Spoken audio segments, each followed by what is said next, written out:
Good morning sa inyong lahat mga kababayan. At ngayong araw na to ay maulan pa rin. At wala nga tayong pasok. Kaya pupunta kami dun sa bahay na pinagawa ni Mang Eli. Kasi andun sina Peking. Andun si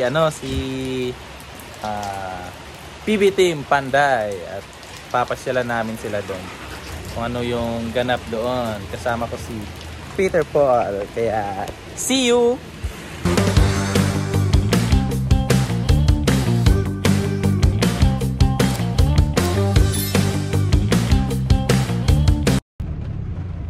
Yan po, at maulan pa rin. Pupuntahan namin yung mga kaibigan namin doon at kakumustahin namin at gagambalain. Kasi masarap ngayon matulog maulan, tsaka sarap ngayon magkape.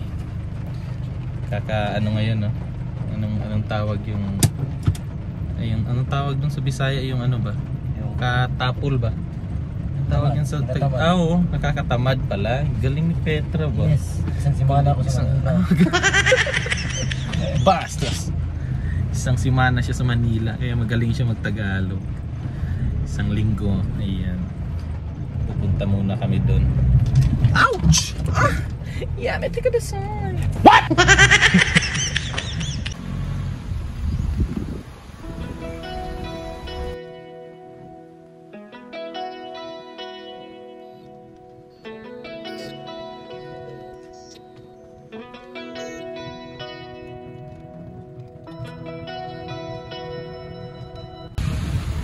Baha na dito.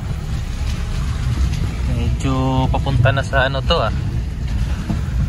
Umaas na yung tubig.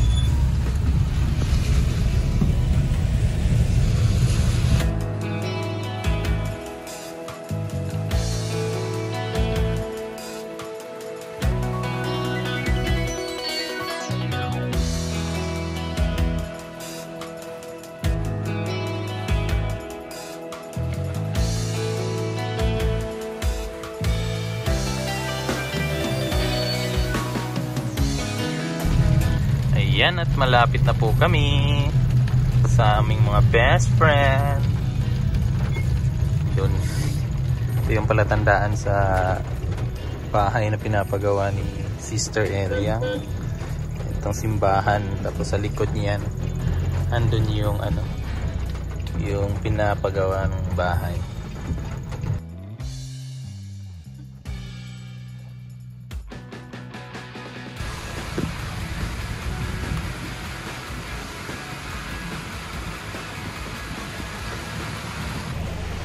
Puntahan natin yung mga sister natin. Ulan. Wala pang ligo.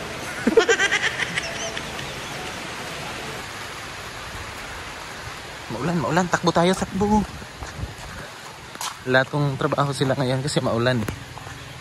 Tara!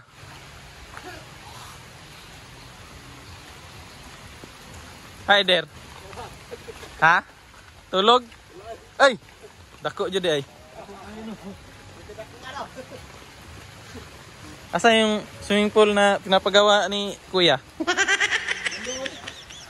Nandun sa tabi? Gitabunan? Ayan, tinabunan nila para hindi mapasok ng tubig. Puno to ng tubig ba? Ayun! What? Puno nga. Libot muna tayo dito. Habang nag-prepare pa sila. Ito yung bahay ni Sista. May nakaabang na ng mga mga tubo. Ito yung kwarto niya. Master bedroom. Laki din. May din dito, CR. May nakaabang na rin. Ang lawak. Yan ang lawak ng niya. Ito yung isang kwarto. May mga wire na. Yun, may naka-prepare pala. Akyat tayo. Akyat. Ayan po. Ito yung itsura niya sa taas. Parang may dito tubig. Kapasok. Sa gilid yan. Lalagyan pa yan ng yero. May CR din sa taas. Yan, may mga na rin. May mga nakaabang na. Sarap ng kwarto dito ah. Trapa lang yung ginawang ano. Yan, ang daming puno ng nyug. Hindi maulan. Yan na. So, tara. Baba na tayo para ayun si Petra. Oh. Ayun si Petra, Ayun si Petra. Ayun oh. Yun. So, tara. Baba na tayo. Lalarga na tayo. Pupunta na tayo ng bahay. Pupunta tayo sa bahay. Kinuha lang namin sila dito. Either yung mga kaibigan natin dito. Para makapag-banding tayo dun sa bahay. Tara. Bilis. Konting na lang to. Konting kembot na lang tong bahay ni Kuya. Tapos na yan. Ayan. Wow! Yan. Lumilisa oh. Punta na din. Sarap sa ganitong panahon talaga nung nakahiga lang eh. Tapos kape. Ganyan. Yan oh. Yan. Bibili muna kami ng ulam namin ngayong tanghali. Isa. Ay.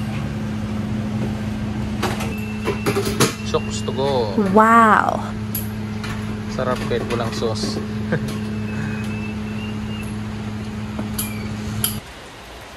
Mga kababayan at gabi na po. Nandito na po yung mga BFF natin, yung mga kasister. Natulog na si PB Team Panday, tsaka yung kaibigan natin isa. Yan. At nag-ihaw kami ng ng isda para pang hapunan namin ngayon kasi yung ulan di pa nahinto. Ayan. Kaya ingat-ingat lang po tayo sa mga kababayan natin na taga Mindanao. Kung saan man kayo sa Mindanao kasi yung ulan hindi pa po humihinto, kagabi pa po to. At ngayong gabi na may ulan pa rin. Kaya ingat po tayo sa mga taga Mindanao kung nasan man kayo naruroon. At andito kami nag-ihaw ng isda. Pakita ko sa inyo. Ayan, nag-ihaw kami ng isda dito. Ayan o. Ito lang yung mga ginagawa namin dito kasi maulan. Tsaka yung mga kaibigan natin wala po silang ganap ngayon kasi nga umuulan. Kaya doon sa bahay ni Kuya wala muna silang trabaho.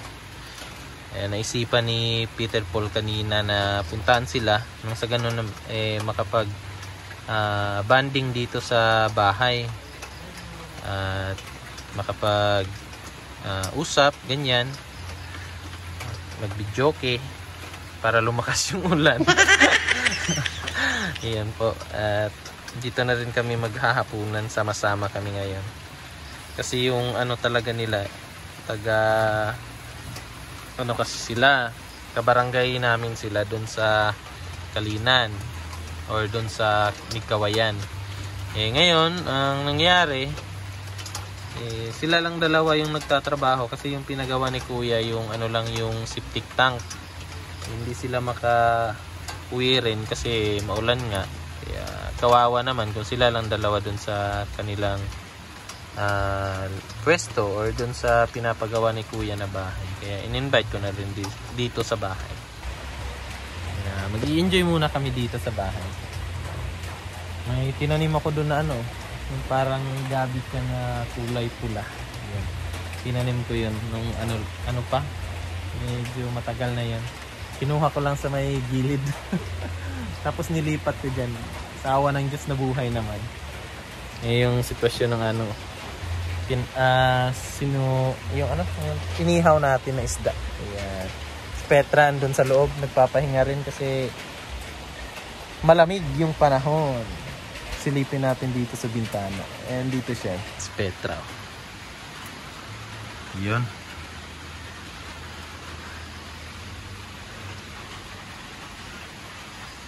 Nagpapahinga si Petra kasi malamig yung panahon. Ayan po. Tayo ay nandito sa labas kasi nag-ihaw ng mga ng isda. Ayan na at naluto na yung inihaw na isda na ang nag-ihaw si Petra at si Mark. Tahimik lang. Ayan po.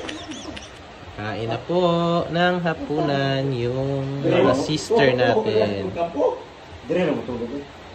Ito na yung matulog. Ulan man. Ayan na, nakatulog na si PB Team Panday. Nakatulog kasi yung panahon malamig. Sarap matulog ngayon. Kain-kain na tayo mga kababayan. Ayan yung ulam. Kinuha na yung ulo. Ang paborito niya ay ulo. Andyan daw yung sinisip-sip niya yung ulo niya. Yung isda.